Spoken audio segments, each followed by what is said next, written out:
Hello everyone, I'm Daniel, and if you're new here, welcome to my channel, Quick Learner. Today, of course, we're going to be talking about the new core set that's coming out next year, 2026, and two of the cards that are going to be printed in it. It's been really exciting so far to see what exactly the designers have in mind for the game going forward. It's a little bit of a soft reboot, and as such, we have a new kind of class identity for Seeker. So far, we've seen Joe Diamond as our Seeker, who's kind of a private detective and is a little different than Daisy Walker, a little bit different than the original idea of the Seeker being in the Miskatonic University and being a librarian and checking out books. Well, actually, even though we've seen things like Fingerprint Kit and other cards that are more private investigator like, we're going back to the library. We're going to be talking about some cards that are more akin to things we've seen before. So, two cards. The first card here is a reprint. This one we've seen before in the Circle Undone. It is Studious, a level 3 card that's a permanent. You begin each game with one additional card in your opening hand. What that means, in case you're not familiar with this card from before, is that when you do your opening hand, usually you have 5, but now you can start with 6, and you can mulligan that card away as well. So it really helps you get to your better cards faster. It's just a better start, and you can take 2 of these. You can spend 6 XP, get 2 of these cards, and then start with 7 cards in additional 7 cards in your hand, and that's really quite powerful. It's nice to have this in the core set now. This is a reprint from something that wasn't in the core set before, so the designers are saying, hey, this is a good way to spend your XP to upgrade the consistency of your deck. Notably, this is a different art piece than we had before. The old one I'm putting up here. And I don't know who this is. If you know who this is in the art, let me know. But it's a little bit sciencey, a little bit of a maybe library situation or lab situation going on here. So not quite the private investigator theme we had before. Flavor text is also different, similar to the old one, but it's a bit different. That's all I need to say about this card. It's an old one, but a really good one, and I'm happy to have this always in the current environment going forward. So nice, good job. Let's go on to the new card, which is a book, Mysterious Grimoire. This is a 3-cost asset at level 2, has 2 intellect icons on it. It's an item in a tome, so our first tome we've seen so far. It has uses 4 secrets and a free triggered ability. During your turn, spend 1 or 2 secrets and exhaust Mysterious Grimoire. Search the top 3 cards or 6 cards. Instead, if you spent 2 secrets of your deck for a card and draw it. If 1 or more weaknesses are among the search cards, draw them as well. Shuffle your deck, takes up a hand slot, of course. So this is really interesting because, again, with the core set, they've redesigned some old cards.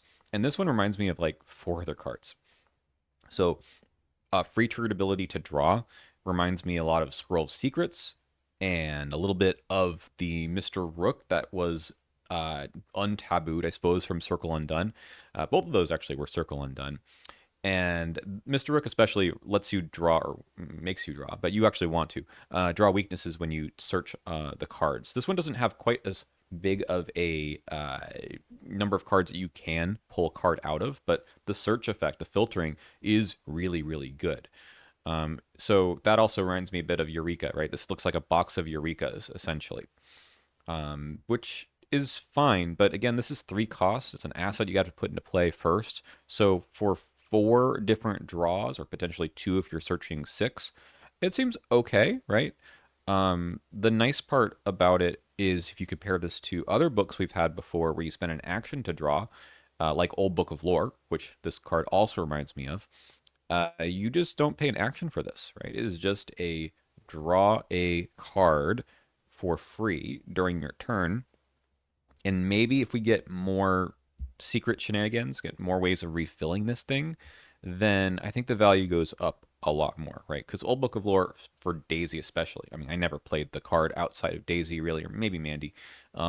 It's just a free card every turn because she had this extra ability, extra action to use a tome. This is kind of like that, right? You, instead of having to spend an action, it's just free for everyone, but it costs you, right? 3 resources, 2 XP, a hand slot. But card draw is powerful, right? And I always thought that Scroll Secrets Level 0, the tabooed version even, was crazy good. And Mr. Rook, of course, for a similar idea, was also really, really good. So it feels like they're quelling that draw ability a bit. Remains to be seen if people will take this in the legacy environment. But I think in the current environment, going forward, this seems good, right? You can use the draw basically to filter through your deck and really find the things that you want. And maybe getting those weaknesses is really worth it too, depending on which weaknesses are in your deck. So I think this is worth it. It does feel aggressively fair, and I think it also remains to be seen what we see for secrets in terms of, are we adding more secrets? Is this living more than just the single use per single draw per use, right? I don't think I'm ever searching the top six and spending two secrets unless I know the secrets are somewhat unlimited. So let me know what you think. This is an interesting card to add to the card pool in general. It does feel like it's a reworking of a lot of old cards, and it feels like it's kind of like, here's Daisy turned into a card with her old book of lore stapled to her, but it's a little bit different, right? But it seems cool. Anyway, that's it for me. I hope you enjoyed this new content and are excited to see some new stuff. This is the end of previews for this week, I believe. So next week, there'll be another preview on Monday. So check that out. I have the schedule up here as well. That's it. See ya.